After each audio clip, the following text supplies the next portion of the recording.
Welcome to Negotiating Happiness, the show that helps you find happiness, success, and balance in your work and life. I'm Adriana Fiestro, your host for this journey into entrepreneurship and personal growth. We're broadcasting live on 107.7 and 105.3 FM in New Orleans as part of the United Public Radio Network. We explore the latest strategies, insights, and stories from successful entrepreneurs and experts. From managing stress to building a thriving business, we've got you covered.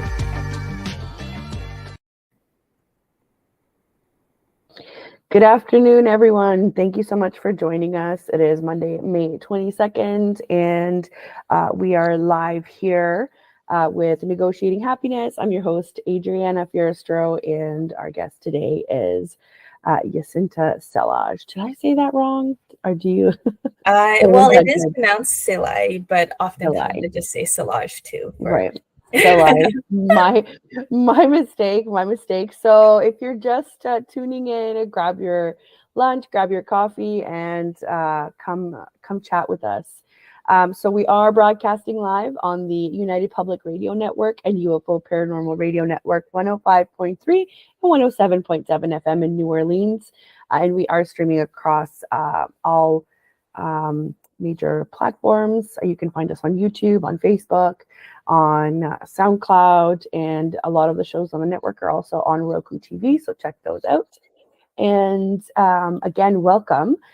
Today we've got a pretty special episode. Yacinta is not only my guest, but she's also my longtime friend. So she is the owner of Monkey Mount Books and Pademelon Publishing and a professor of Brazilian Jiu Jitsu. So what is Monkey Mount? Monkey Mount is a community created by Brazilian Jiu Jitsu and Judo black belt Yacinta Selaj with the intent of inspiring her students to see the magic in the martial arts that have transformed her own life. She knows how challenging martial arts can be, and she hopes that by making it fun and creative, it will help her students stay engaged for the long run. Professor Yacinta is among the elite Brazilian Jiu-Jitsu practitioners in Canada, and she holds accolades from the most prestigious competitions around the world and is also featured on the BJJ Heroes website. She's also represented Team Canada at the Junior World Championships for Judo, and moreover, her passion and focus now is to bring together the wonderful talent in the community and leverage martial arts as a means to empower our children through confidence building and resilience training, show young girls that strong is beautiful, and improve mental health in the community. Yacinta will also dive into why she started her own business and the importance of finding purpose in her work. We will also be touching on what it's like for Yacinta to run her own business, practice martial arts, having a military spouse, and how that affects her day-to-day life, all while planning a wedding. So I'm super excited to dive in today.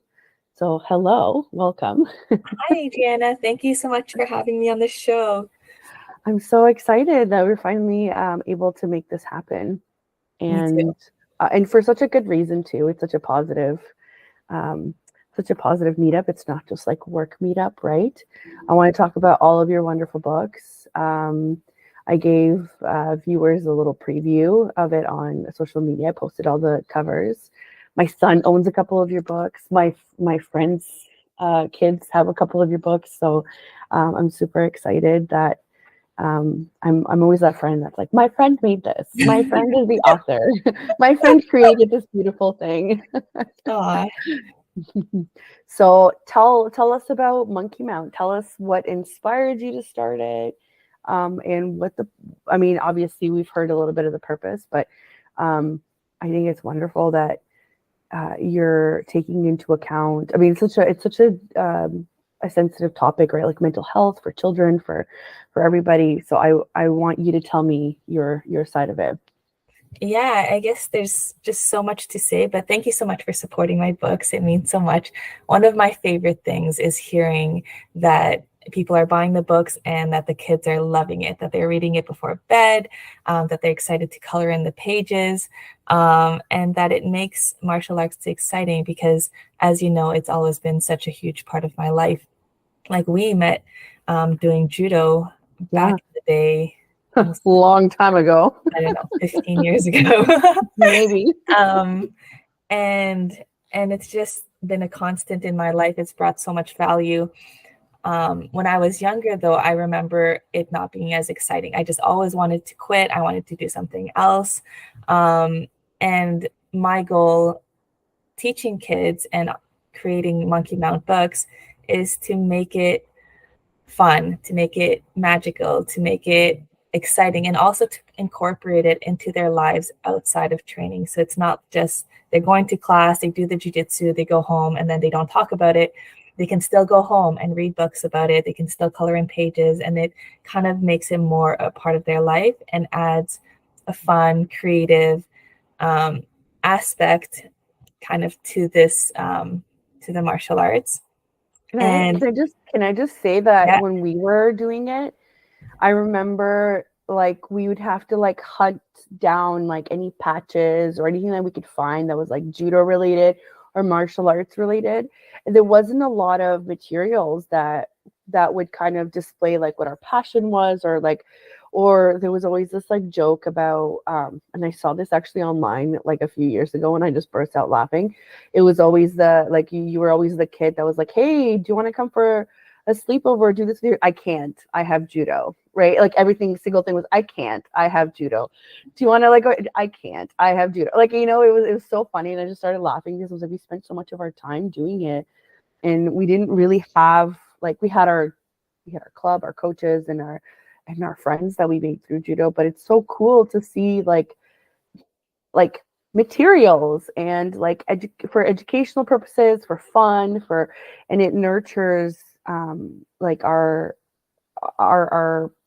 interests and passions. It shows kids that martial arts aren't just some like far away remote like sport that everybody else but people here in Canada or the US. Like I know that in the US it's probably a little bit more common, right? But I feel like in Canada not everybody really knows about martial arts. So yeah, sorry to cut you off, but I just wanted to say like how great it is that you're actually producing material that we never had as kids, you know?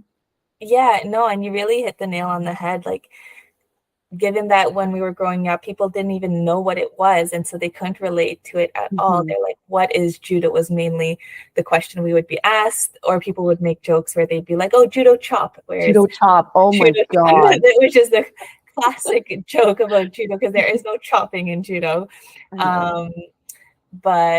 But yeah, so then creating things to make it more accessible so people can see like the techniques and like the different coloring pages where they have the names of each of the techniques. And so some of the kids in my class, they'll come back to me like when I'm teaching a new technique and they're like, oh, I know that technique. I just colored it the other day. And I'm like, oh, that's so good. It just makes me so happy. And then they can share it with their parents, and it just makes it more accessible to everyone. But I guess my whole story started back when I was working in insurance. Along my life path, I wasn't really sure on what I was doing. The only constant in my life was always martial arts. And so then I ended up doing a university degree in language. After that, I ended up working for an insurance company.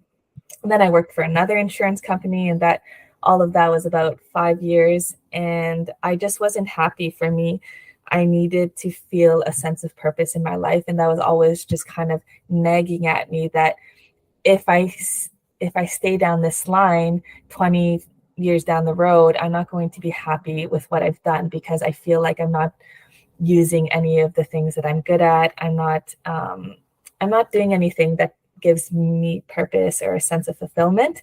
And so when I made the decision that I wanted to do something else, it seemed like stars aligned. You know, when you kind of make a decision, opportunities seem to come out of all corners, and it was great. Like I had a friend who was talking about publishing books online, and then I got interested in that, and then I took a course about it, and I've always been a creative person, which I've put on the back burner when I was working in the insurance industries. And the second I started doing it, all of the like creative flow started coming back to me. And it just picked up from there. And then from all of the feedback that I've been getting, it's just been absolutely amazing to see the effect that it has on little kids, and the excitement that is around all of the books, especially when there's a new book coming out. Everyone gets really excited about it as well. So yeah, that's kind of where I am now in a short form. That's really cool. And the other thing is it kind of prepares them too, right? Like I remember when I went for my black belt, you had to actually study, right? And you're doing katas, which is like technique, right? And you actually had to study what our moves were called, like in kanji, right? Like in Japanese, and you, for the first time ever, which was like after years of doing judo and doing competitions, I was trying to learn these techniques on paper. Like I obviously knew how to do the majority of them, and you know, I practiced them for so long, but we never had materials. So when somebody handed me materials, I was like, why haven't we seen this before? If we really are students of, you know, this martial art. So this is so cool that kids are going to be able to think about it when they're doing it. They're seeing it, they're coloring it, they're learning it, they're practicing it. Whereas we only had like the practice part, which again, it's fun. That's what you're into. It's great, but I just love the fact that they're going to be exposed to the actual, you know, moves and techniques on paper. You're actually studying. You're a student, right? So it's really cool that you're making this fun for them too. So I can't wait to put Zach into judo. I don't know much about Brazilian Jiu Jitsu, so you're going to have to educate me, us, the viewers on that a little bit more, but I'm excited. Yeah, I mean, I would love to talk about the difference kind of about Brazilian Jiu Jitsu and Judo, because it can all get so confusing. You know, like when I talk to my friends, the amount of times I kind of had to explain to them, because you look at it and they're just like, it's martial arts. There's not that much that people know about it, especially in Canada. I think a bit more in the US, but even then, I don't think like a lot of people have no idea. So Judo is, the goal of Judo is to throw someone on their back. And so when you throw someone on their back, then you win the match. The goal of Jiu Jitsu is to have a submission. So a submission meaning choke, an arm bar, any type of lock. So at different levels, different types of locks are legal. So such as arm bars, leg locks, ankle locks, shoulder locks. For anyone listening, think of wrestling, right? That's where wrestling gets a lot of their moves from. So just if anyone's trying to picture it, right? Yeah, think of wrestling. That's more. We do have some of that in judo too, though, right? We have the newaza part, which is the groundwork, right? So we do get to choke, to do arm locks, and there's certain things that are not legal, right? I forget exactly, like the shoulder locks or the leg locks. And certain positions. And so then Judo will focus more on the takedown aspect, where you're throwing your opponent on their back, whereas Jiu Jitsu will focus more on the groundwork aspect. So think of the wrestling on the ground, if you'd like, trying to get to that submission. And then you can throw in like similar sports as well. So wrestling, where the goal is also to get them on their back, but in different ways. You're not wearing that kimono or the pajama looking thing, if you'd like. A gi is what we call it. Yeah, a gi. Yeah, so hopefully that clarifies a little bit.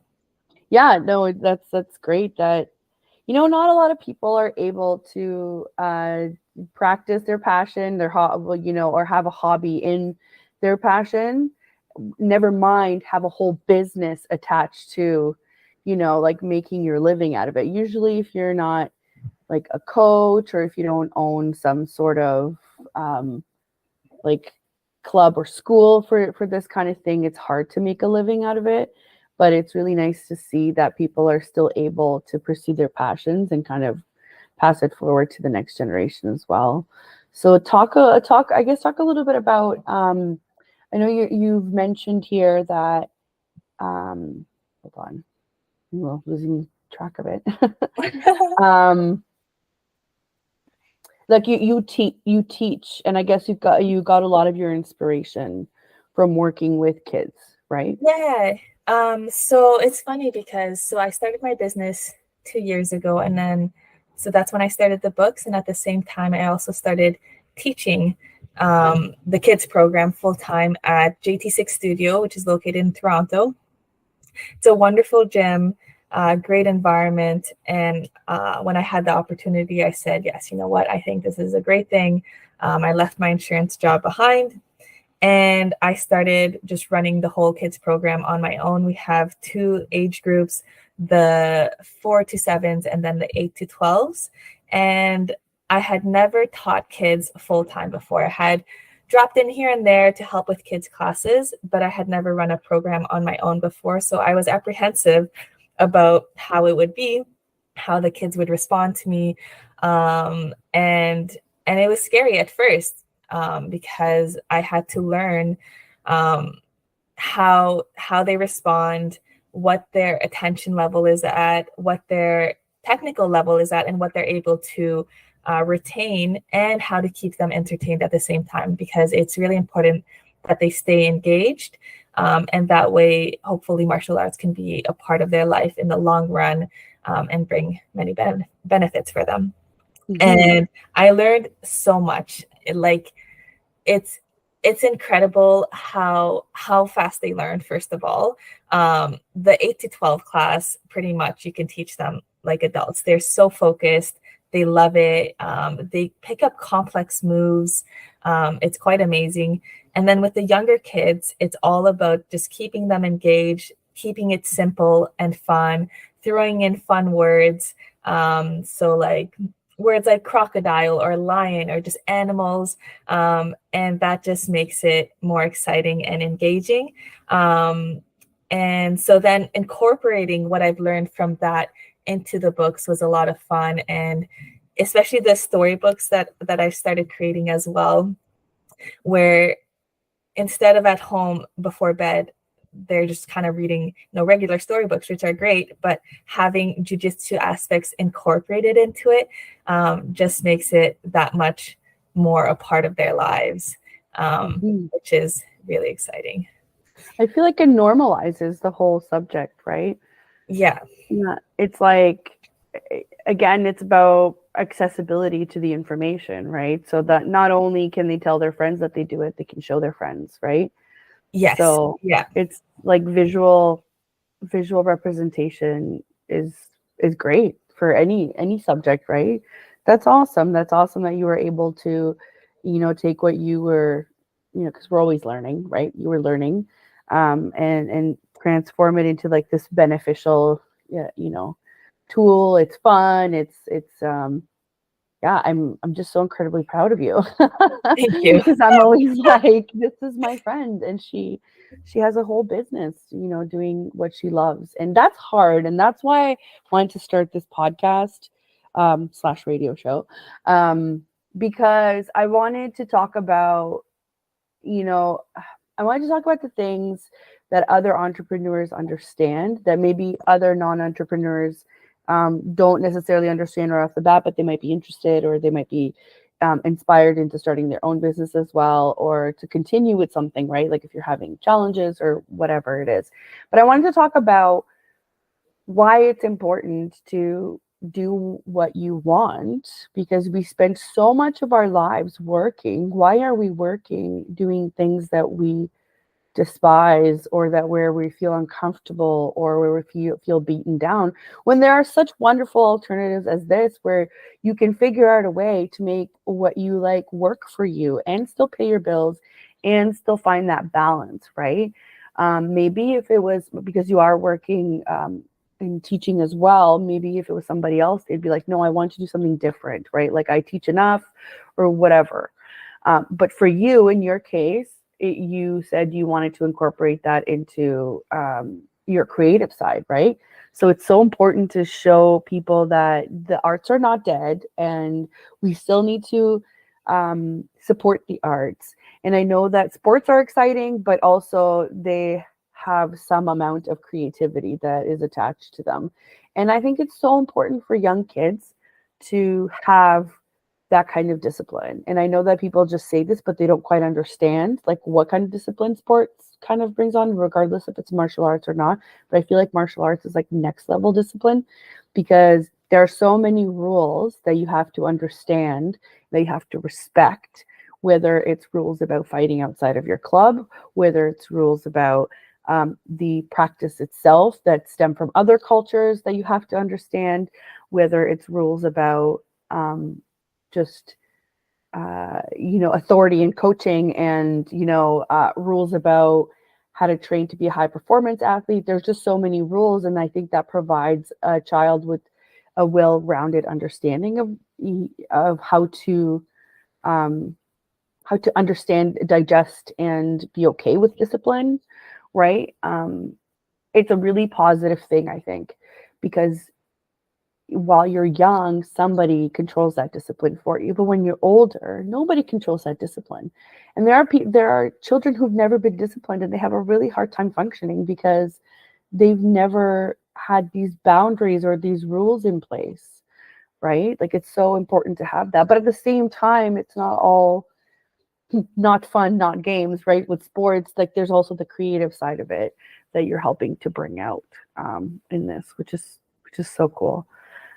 Yeah, I mean, you brought up so many interesting points there that I'm going to try to respond to all of them, but I agree for sure.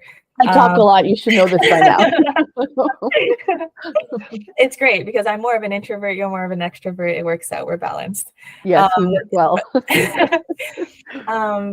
yeah, for the discipline, it's true. It just provides structure with which kids need, and it helps them organize their lives. And when you have that organization and that discipline within your life, you feel more fulfilled because all your ducks are in a row and you can see it, and it's not all chaos, in your mind. And so it's healthy, and it's hard to learn when you're older. And so building that structure at a young age, I think, is really important. And I think that martial arts, especially Jiu Jitsu and Judo, which are the ones I'm more familiar with, build a lot of resilience in kids because it's very difficult on the body. Like, I remember I started Judo when I was 6, and you're actually physically wrestling. You're using your body against the other body to try to get in these positions while they're fighting back. It's a safe environment, but it is very difficult. It can be overwhelming when someone pins you down in the osaikomi, as you call it in Judo, or they're holding you, or they're on your back, and knowing how to stay calm, breathe in those situations, and get out it just builds so much resilience. I just keep saying the same word, but really it does. Like, watching the kids when they first start in the program that I'm teaching, and just even like a few weeks later, they have all of this confidence. They learn how to move their bodies. They learn a lot about different movements that they never knew how to do before. Like, even just like a simple like forward roll, which is pretty much like a somersault, or a backward roll. Just when you're constantly encouraging them, and when they build that confidence in things they can do with their body, it builds confidence within themselves as well. It really is a beautiful thing that's hard to describe until you really experience it. And you can start as an adult as well. And it's just different from all the other sports that I've done in my life. And I've done a lot of sports. I've always been very athletic. I was on basketball team, soccer team, flag football team, swimming team, badminton, the whole shebang. But doing martial arts is just something, is just different, and it's special, and I never get bored of it. And it's the one thing I've always stuck with. So. Yeah, no, that's I can relate to what you're saying. And it's funny that you say the word resilience over and over, because we had an episode where we talked about embracing failure and about how it builds resilience. And your sports are a great way to do that, because again, it's usually in a controlled, safe environment. And even though you failed, the damages might not be as, or the risks, the stakes are not as high as like when you fail with your business, right? So building resilience is extremely important, and maybe you can take some of that into your later adult years, and maybe you're working for yourself, or you're whatever you put your head to, or what you put your mind to accomplish, at some point you're going to have to experience some sort of failure, right? And we can only learn from that. It's about mindset, right? So we talked about mindset, we talked about, so this all kind of like fits in perfectly. It's funny because you don't have kids, but you touched a lot on parenting values, right? Like putting kids in sports and teaching kids and how to deal with young kids, and which is great. We usually talk a lot about kids and what it's like to run your business. What do you envision for yourself, like if you get to that point, if you want to get to that point with kids, your own kids, I should say? Oh yeah, I mean, I definitely want kids. I just they're so wonderful, and they teach you so. There's something special about teaching kids versus teaching adults, because I also teach adults, and I do a lot of one-on-one sessions, and I have some clients that I've had for a very long time. But the relationship you build with kids is so different, and the responsibility you have is so much higher, because there's trust to you. Yes. Because there's trust. That is a major thing that you will notice, that adults don't trust each other as much as they're nice to each other. They don't trust each other, whereas kids, they trust you, and that's where their responsibility. I 100% agree. I used to do the small kiddie classes, like the 3, 4, 5-year-olds, and they were so much fun. But they just trust you. They just think that you know everything, and they just trust you. And you're like, oh my God, like I do not know. And now that I have my own kid at that age, I'm like, why are these parents like? Why would these parents let me do anything with this? I don't know what I'm doing. But you know what I mean? It's your imposter syndrome kind of like coming up. But exactly, yeah. Yeah, you do have a lot of responsibility, especially with you producing content for children, because like as a parent, I want to know what my kid's reading. I want to know what he's watching. I want to know who's shaping his thinking. So you have a tremendous responsibility into how, how parents view you or your content, how kids view you and your content. So yeah, this isn't like all fun and games. Like there has to be some sort of strategy, and so tell me, so I guess like we'll go a little bit on the business side, and then we can get back to the fun stuff. But what are some of the challenges, I guess, when you are dealing with children's content? What have you found? It could be anything from how to market it or how to target your ideal ideal client, anything. And what are some of the challenges with creating kids content?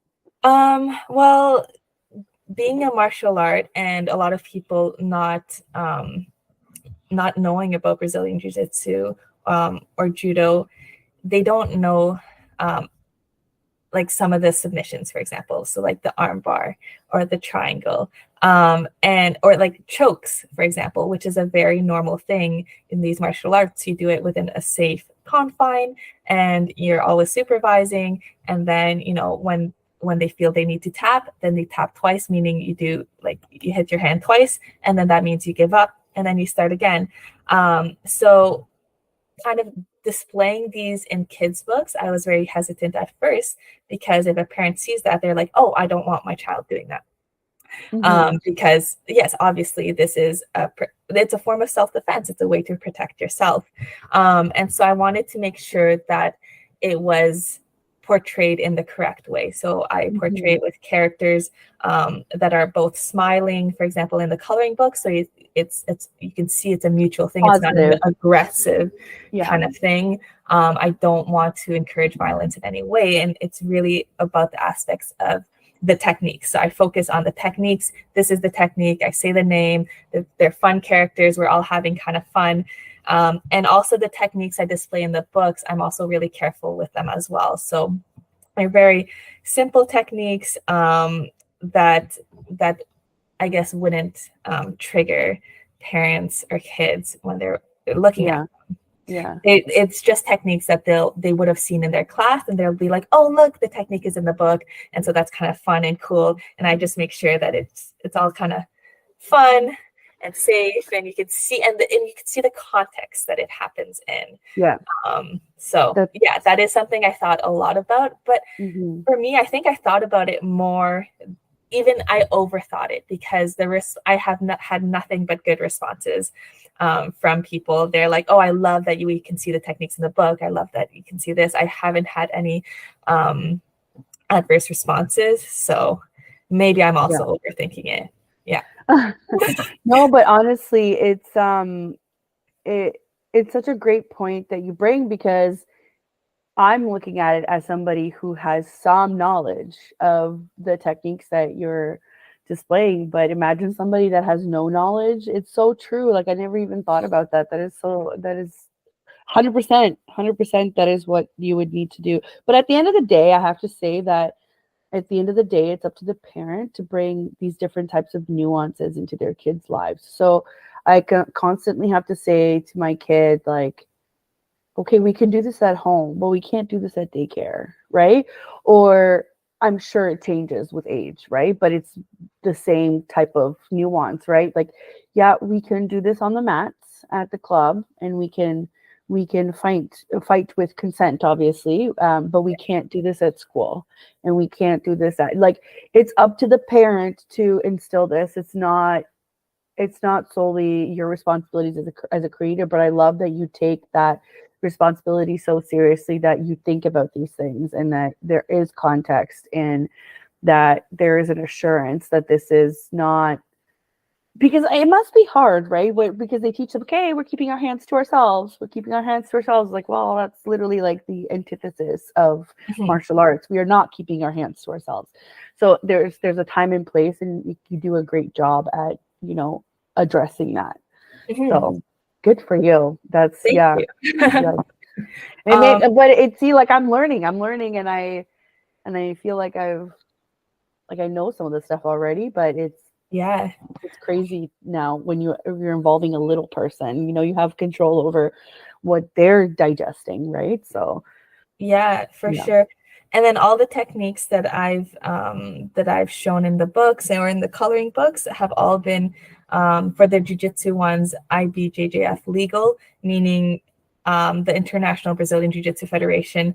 All of their competitions have these techniques, are legal for kids, because the kids' rules are different than the adult rules. So that way they won't go to a jiu-jitsu class afterwards and try the technique they see in the book. Because all of the techniques in the books they're allowed to do, so they won't do anything that they're not supposed to. So I've been very specific with that, just to make sure kind of all of my ducks are in a row and everything looks good. But I think it's important. For you have to do it with intention. Anything that you do, I believe you have to do it with intention. So we're just about probably just past halfway through here. So I'm just doing a quick ID for those that are just tuning in. You are listening to Negotiating Happiness, and we are live on the United Public Radio Network and UFO Paranormal Radio Network at 105.3 and 107.7 FM in New Orleans. We are streaming across all popular platforms. You'll find us on particularly, probably the most popular ones are Facebook, YouTube, SoundCloud. And some of our shows on the network are actually on Roku TV as well. So check us out. And we are here with Yacinta Selaj, and she is a owner and author of Monkey Mount Books. She's also a professor of Brazilian Jiu Jitsu, and she's also a Judo black belt. So we are just touching on what it's like to run her business, and creating kids books, and just life stuff in general that everybody's used to us talking about. So let's switch over to some of the fun stuff. So your spouse is in the military, and you're planning a wedding, and you're running your business, and you're working, and I think you have a puppy too, right? I do. Yes. You do. Okay, so tell us a little bit about what your life looks like day to day. It's funny because all of these changes kind of happened at once. Like I got my puppy during COVID, at the beginning of 2021, and she was a rescue and needed a lot of training. She couldn't even walk on the streets on her own because she was terrified of street noises. She was terrified of cars. We had to potty train her. and really just kind of the whole thing. So that was a huge change, but she has added so much value to my life. And she helps so much with my spouse being away all the time. So him being in the military, he's constantly on training courses and doing certifications and just being sent from place to place. And having her as a constant in my life has been really, really great for my mental health, for my companionship, and she has absolutely changed my life. So for all the dog lovers out there, I would highly recommend. And then my partner is in the military. He's an artillery officer, and he's just I made the commitment when I decided to be with him that I would allow him to do what he wants to do, which his career is being in the military. And I think it's really important that I support him in that, and because otherwise it's just going to become very stressful. And at the same time, he supports me. And anytime he has a weekend off, even if he's on course, even if he's tired, or even like a weeknight off, and he's able to travel to come see me, he does. And so we kind of balance that together to make it work. But I know that at the end of the day, the location for him is really important. So wherever he gets posted, I'm going to get posted as well. I'm going to go with him. And so that's part of why I started my business, is so that way, having an online business, I can take that with me wherever I go. Whereas when I was in the corporate world before, I still had to go in the office, and those were requirements. And so I thought this was a really great opportunity to start something on my own, where I can have my own thing going, and wherever he goes, I go, and I can still do my own thing. So that's. You mean you're not living to go to work? That's weird. Yeah, it's so wonderful to be able to take your work with you where you go. Like, I'm sure you experience this as well, where you're not tied to a schedule. You have that flexibility to put things in your schedule as you please. And it's so freeing. It's wonderful. Yeah. It'll only get better once you realize, like once you have kids and you realize how, at the risk of complaining again, like how hard it is, Yeah. And at least you could say, oh, okay, but at least I have like the flexibility in my life. Like you're setting yourself up to basically succeed in that part of your life that maybe you won't find it hard. And I don't know many parents that don't find it hard, but it's so important. Like I don't know how some of my friends do it, where they work weekends and weekdays. And I'm like, but daycare doesn't run on weekends. So like, what do you do? Right? Like, it's just it's hard. And it's, I don't know. And at the same time, but my worst fear was that I was going to go to work somewhere where I hated, and I was coming home. I was going to come home angry, and I was going to work late anyway and miss out on all of these wonderful things. Right. So, which I'm like, you're headed that way. You're getting married. Like if you guys have plans to have kids later, it's like you're doing it at the perfect time, right? Like you're setting yourself up so that later it'll become easier and easier with, you've already run the business for a couple of years. You already know the trends and how it's going. And that's great. That is so great. And I am so happy to hear other entrepreneurs talk about the flexibility. It's not always about the money. I hate it when people think it's always about the money. I'm like, listen, for the first little while, maybe you're not making a lot of money.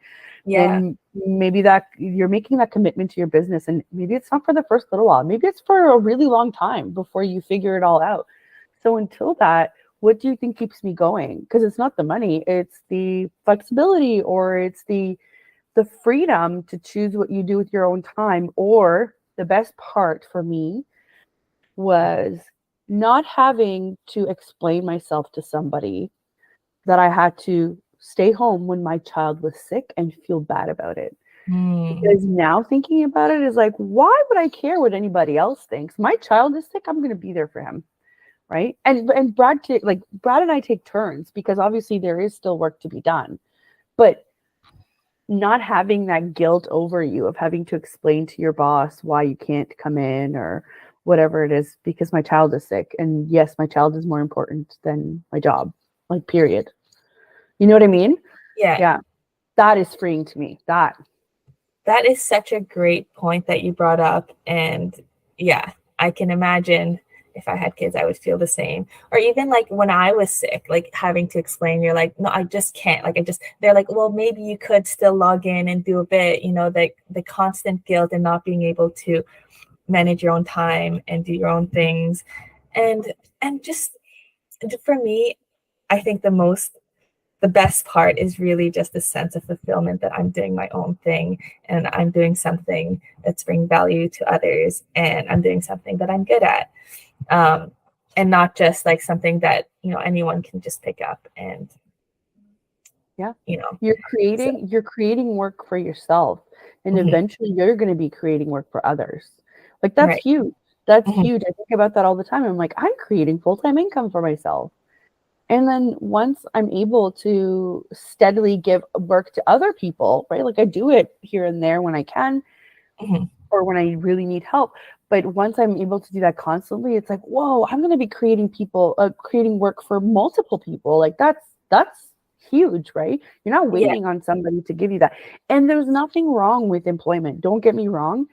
There are people who need that. There are people who need somebody to give them that structure so that they can be good at what they do, right? You just have to find what works for you. This might not work for everybody, I'm so glad you brought that up because I was talking to a friend I have and she was asking me, oh, how are you liking, running your own business, doing your own thing? And I said, I love it. I would never in a million years go back. And she said, that's so funny because she's in the corporate world and she has been there her whole life. But before she was there, she was working as an RMT and she had to create her own schedule and kind of do that. And she said that she hated it. And that she wants the schedule to be created for her and where she is held accountable and she just goes in and that works for her. And then when she goes home, she's done. And she just said she could never do it the other way. And I said, okay, well, that's so interesting. But that's great. So then for some people, you have to know what your personality is. Do you need the structured job that's set out for you? And you go and you do it and you go home and forget about it. Or not forget about it. I'm not sure, how much time it takes. Or do you want to do your own thing and kind of build from scratch? And do you have, enough funds to be able to build something? Because it takes, like you said, it takes a while for I think most businesses before they build. And so you have to be able to plan for it and then invest and then really believe in it. But I think it's also important to just like focus on what you want. And because there's so many hurdles, there's so many people who are going to say, oh, that's difficult, or there's no opportunities in that. But I believe when you're genuine and when you're doing something that really comes from the heart, somehow, some way, it really comes through. People see that it means something to you. And that will help your business. If you're thinking of starting a business that doesn't mean anything for you, I believe it's a lot harder because people will see through that some way. It's 1,000%. I agree. It's 1,000% true.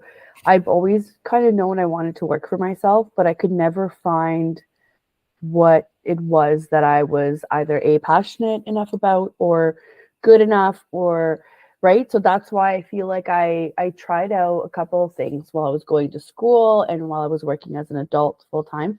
And I'm glad I did, right? Because it exposed me to a lot of different things that I now use to help business owners, right? And just one day it just clicked. That's what I was supposed to be doing. And I'm so glad and there are people that are probably still in the same stage, right? Where they just don't know or where they just don't, or they haven't figured out 100%, or maybe they're just letting the imposter syndrome get in the way, right? Like sometimes I say this, we're our own biggest obstacles, right? Other people believe in us, but how come we can't believe in ourselves, right? So, but I'm so glad that you said that you have to find that thing that will be able to show to other people that either A, you know what you're talking about, or B, you care enough about it that you will figure it out, right? So that's so important, especially when you have clients or when you have to deal with vendors or you have to form these different kind of relationships where they don't owe you anything. So like with an employer-employee relationship, you owe each other mutually the same amount of responsibility. But with somebody like us, like your vendors or your suppliers don't owe you anything. It's a transactional relationship. Could it become more than that? Of course it can. But what I'm saying is it's up to you, your work ethic, your product, your showmanship, I guess, or your performance, or how you show up for yourself for those meetings to be able to build that and then create a relationship. But you don't owe them anything and they don't owe you anything, right? Mm-hmm. And I think I kind of like that. And I have to say that after a while, all of my clients are amazing. They all value my time. They're respectful. And I feel like even if they had, even if there were things that needed to be fixed or whatever, we figured it out. There's absolutely no conflict. And I think that because in order to keep this relationship going, I know I have to go out of my way to help, and then they have to go out of their way to be of help in solving this, mm-hmm. right? I feel like it's a much better collaboration between people. Whereas with an employee-employer relationship, I think that sometimes people get too comfortable and they just assume that one party or the other just owes them more than they actually do. Do you know what I mean? Yeah. So there's less effort that gets put in there, maybe? Yeah. Or maybe they don't find as much meaning in what they do. So they do it, just kind of out of habit for the paycheck. Yeah. And so then as a result, 100%. But yeah, like both ways, whether, the employee or the employer, it's just a different kind of dynamic. So I'm so glad you elaborated on that. And I couldn't have said it better myself. There's more respect within the relationship. And it's really wonderful. Yeah. I think you should take some time to tell us a bit about what's upcoming, what's there, what you want people to do. I know I've got links here and I'll be posting them. This is a pre-recorded episode, I should mention, but it will be airing live on Monday. I will be in the comments, so I will be posting the links to your Amazon storefronts for both Canada and the US. Different links. And where can we find you on Instagram? Can you tell everybody? Yeah, so you can find me on Instagram at Monkey Mount Books. So MONKEYMOUNTBOOKS. You can find me on my Facebook page, Monkey Mount BJJ and Judo Books for Children. You can find me on Amazon. So depending on where in the world you are, you would go Amazon.com, Amazon.ca, Amazon.au, etc. You'll be able to find the Monkey Mount author page is the easiest way to see the whole collection of books. Or you could simply go to the Instagram page, go to the link tree, and from there you'll be able to click on the link that will take you straight to Amazon, and you'll see the whole collection of books. So currently I have 7 books that are available, and I have 2 more in the works that I will be releasing this year. The 7 books. Yeah, very exciting. So the first book was the Unicorn Coloring Book, which is one of the best sellers. It's a little girl named Ellie and her unicorn Ella, and they are showing Jiu Jitsu techniques. And it has fun background. It's so much fun. We got a lot of great feedback from this one. And I also have a dinosaur jiu-jitsu coloring book series. So it's a series of 3 books. It's called Dino Jitsu. And you can see all of the different techniques that are grouped within each of the books, or you can buy them 3 in 1 within the complete series. And then we have an ABCs book. It's also become a bestseller, even though it's the last one that has been released. So people really love this. It goes through get that one. Yeah, that one's a good one. It's a wonderful artist that I collaborated with that created this book. And the pictures are absolutely so beautiful and amazing. And so I know that's very attractive for children when they're looking at books. And so I made sure that they could focus on the pictures. And so it takes you from the A to Z's of Brazilian Jiu-Jitsu with just terms, techniques, simple concepts that they can understand, with beautiful, gorgeous pictures and different animals in the book. And then we have Jiu-Jitsu Kangaroo, a short little story, short and sweet, about the Jiu-Jitsu kangaroo and how this kangaroo started Jiu-Jitsu and how that helped him overcome some bullying. And we have, this one is probably not in, so it's not selling a lot right now because it's a Christmas book, but during Christmas time, it's our bestseller. It's How My Jiu-Jitsu Saved Christmas, the story of a little girl, Gigi, and how she used her Jiu-Jitsu to save Christmas. So very exciting. Also beautiful images in that book as well. And then I have the one Judo book so far, which is a coloring book, dinosaur coloring book called Dino Judo, with a ton of judo techniques. That's amazing. Yeah. That's awesome. I can't wait to post the links. And I think on Instagram, I already posted the covers. They're beautiful. What else is in the works for you? Tell us about your future projects, because we're obviously going to want you to come back on when those come out, so you can show us. Yeah, so I am working on an activity book, so I'm really excited about that, as well as a short story book. I won't say too much, just kind of keep you on your toes. But those are the two books that are coming out this year. And I also offer wholesale. So if you reach out to me on Instagram, on my Facebook author page, then you'll be able to reach me. And if you're interested in wholesale, we can make that happen within Canada and the US. Amazing. And I know you're working on your website, so yes, soon you'll have a direct route to to all of the links and all of the information. So I'm really excited about that. That's awesome. Well, that's great. And I have to get that last one, the ABCs one as well. Yes. I don't know if I have the judo one. I think I had the jiu-jitsu one. I had the unicorn. Really? I think I'm missing a couple. So yeah. So if one last question, I usually do this at the end, is what I want to know, I know there is. Everybody has a thing. What makes you happy? Like, not professor you or business owner you, just you to your core. What makes you happy? What do you like to do to achieve that? Wow, that is probably the biggest question ever, isn't it? It's so funny, but it kind of comes down to having a balanced life. So my personal life with my family and friends, and really investing in those relationships in my life. And then finding purpose in my work would be the second thing, where I feel a sense of fulfillment, engagement. I'm constantly getting messages from parents. I got one this morning about, thank you for what you do. We can tell how much you love teaching our kids, and you're doing so well with them, and just having that sense of purpose within the work I do. And then the third thing would be focusing on my health. And so being able to stay fit, going in nature, getting fresh air, just walking my dog and seeing her run is like one of my favorite things. And so I think a combination of those, like my relationships, my purpose in my work, and time for myself where I can, whether it's meditation, whether it's going for walks out in the woods, I love like getting out in nature, or staying fit, going for a run. I think those three things make me happy.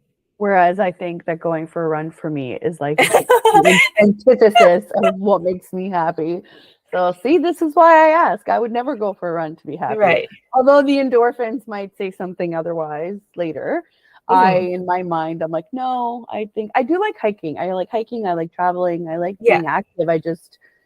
Even when I was like fit, running was my least favorite thing in the world. So that's so funny. I had Jill on a few weeks ago, and like she wakes up at 5 to work out. I was like, oh my God, like that is literally the worst thing that I could possibly think of in my brain that would make me happy. So again, we're all so different. That's why I like to ask, right? Yeah. And how's, just quickly before we're off here, how's wedding planning going? It's good. I'm sure all of the past brides out there know how overwhelming it can be. Everything is going to plan so far, but I'm trying to manage my expectations. And if anything goes wrong, I have to kind of be ready and be like, it's okay. It's not going to be perfect, but it's still going to be great. So I'm prepared, for things that are out of my control. If it rains, it's okay. If the flowers are ruined, it's okay. The wedding will still happen. I'm trying to really manage my expectations because I think that's really important with happiness. But everything is great. Like, we have a lovely kind of rustic cottagey location. Rustic chic is the theme we're going for. The colors are going to be beautiful. We're organizing everything. The dress is ready. So it's exciting. It's so much though. I mean, I could have never, everyone has said it's a lot of planning, but I could have never prepared for the amount of planning and the amount of additional things that can be added or that are options, and the things that you have to choose from. Just making all of those decisions is just so what you're saying is that wedding planners are a good investment. Yes. And we had a wedding planner that comes with our venue, thankfully. But then she's still throwing all these options at me. Like, would you like any of these thousands of items? Like, you know what? You pick. It'll be a surprise on the day. Yeah, exactly. That's and funny.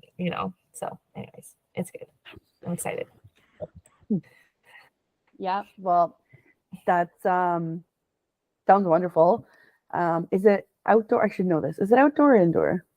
It's so like the ceremony, we're sitting outside. Unless it rains, then the chairs will be brought in. And then the reception will be in a glam tent. I love kind of outdoor, indoors. It's outdoors, but it's basically outdoors. It's everything is on its way to being completed. So. Can I RSVP live right now? Because I just realized I never RSVP'd. We are coming. Yay! Oh, I'm so my glad. official RSVP online for the world to hear. Excellent. I'm so glad. Excellent. And this will be the first time I see you in like 15 years because we've been chatting forever. But I know. Well, I don't even remember the last time. Was that the club at one time? Probably was. Was it at the club last time I saw you? Look at Ron and Tracy's club, Full Circle Judo Club, in case anyone's wondering. Oh yeah, wonderful. Ron and Tracy. Yeah. Some of my favorite people. Yeah. I have to, what's really bad with COVID? I haven't even been able to go see them. We've been trying to make plans. We're hoping to take both Leo. So I don't know if you remember Melissa, right? With Leo, we were all going to go, and we're still trying to make it. Tracy, if you're listening, we're plans. Because honestly, COVID just robbed a lot of these firsts or meetups or relationships away from a lot of people, which, again, I'm not complaining. I understand that COVID robbed a lot of people of a lot of things. Sad things. I wish I had that for our little community, for our little judo community. So it was a hard couple of years, for judo and jiu-jitsu, where it's a full contact sport. It doesn't get more contact than that. It's impossible. So but we're on to better things now, right? Yeah, it's all picked back up again, and so thankfully, we're going strong. Yeah. But I'd be curious to know what is your answer to what makes you happy? Travel, not mom me, not entrepreneur me, not friend. Travel. Just put me on a plane and I'll figure it out. That is what, at my core. And also I keep saying this to people that are around me. Being a plant, just sit there, suck up the side, literally close your eyes and sit there. It physically changes me. I don't know what to say, but anywhere with the sun, I will sit there and I will soak it all up. And funny enough, I had an appointment this morning, and the nurse told me that I'm severely lacking in vitamin D. So I'm like, wow, I am not surprised at all, because it's my body's way of telling me, go outside and sit in the sun, right? Vitamin D. Yeah, that is so funny. I was That is also deficient when so I funny. checked, I think earlier this year. I'm like But yeah, it's like your really body that, deficient, yeah. like Uh-oh. scary deficient. I was like, oh, maybe that's why my body's like, leave your basement, your cave, go outside. Yeah. Yeah, and it's such an Yeah. easy supplement though to supplement on, especially in the winter when it's not possible. Yeah. But yeah, in Yeah. the summer, that's so funny. It's so funny. But I always am like, go be a plant, Yeah. should take my own advice. But yeah. So we're at an end here. Thank you so much for coming on. This was so fun. And we'll do it again. Let me know when your other projects are coming up because I'd love to be a part of that. And thanks for taking the time. Thanks for having me. I had so much fun. I really appreciate it. I just love chatting with you, as you know, all the time. So yeah, thank you so much. Thank you. You make it so fun. I love it. So thank you everybody for tuning into the show. Thank you to everyone that is in the chat room. I will be live, even though this is pre-recorded. So if you have questions, please feel free. A big thank you to the United Public Radio Network and UFO Paranormal Radio Network. And thank you for everybody that's allowing me to have this platform. I'm truly appreciative. We will see you guys next Monday. Have a good one.